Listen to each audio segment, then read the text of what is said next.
asalaamaaleykum wa rahmatullahi wa barakaatu.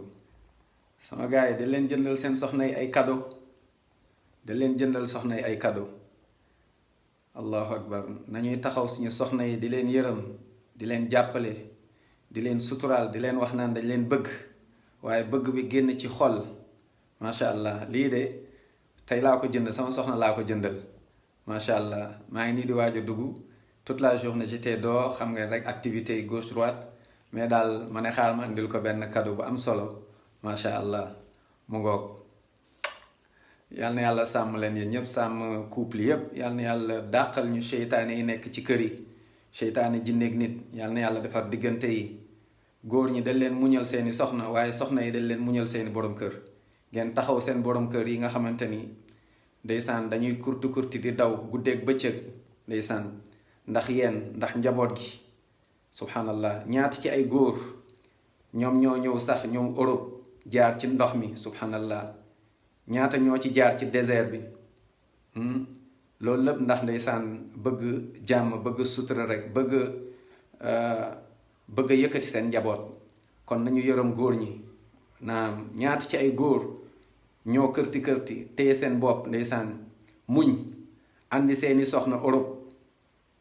Subhanallah, waaye seeni soxna 1 an 2 ans muñal leen, waaye du yàgg rek ñu leen di créer ay problème. ñaata ci ay góor la ñu génnee, ñaata ci ay góor ñoom ñoo nekk ci ay situation yu jafe ndax seen soxna yi ñoo leen ko teg.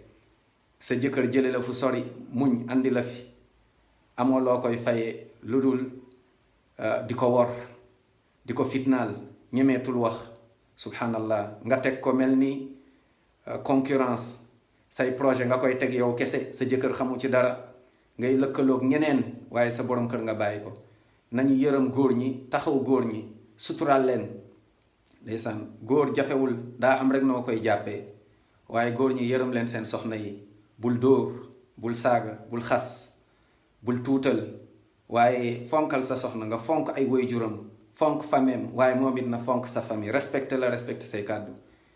Ci famille bi sa digganteeg sa soxna, sa digganteeg sa borom kër, lu yàlla di wax naan wa jaala baynakum mawaddatan wa rahma, mooy na yërmande dugg, mbëggeel bi dugg, waaye mu nekk lu sincère. Ngeen di defante ay surprise yu rafet.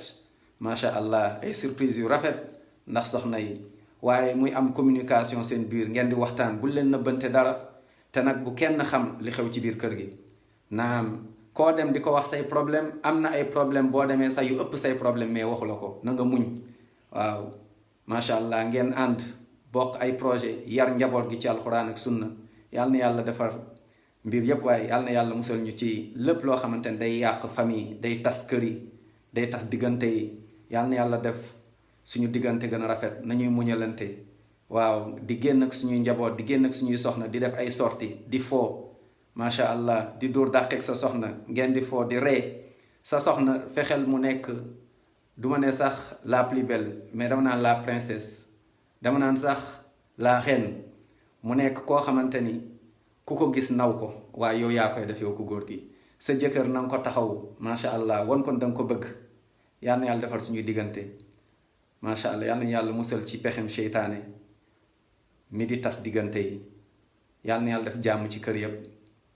yal na yàlla def jàmm ci kër yëpp. asalaamaaleykum wa rahmatullahi wa barakaatu.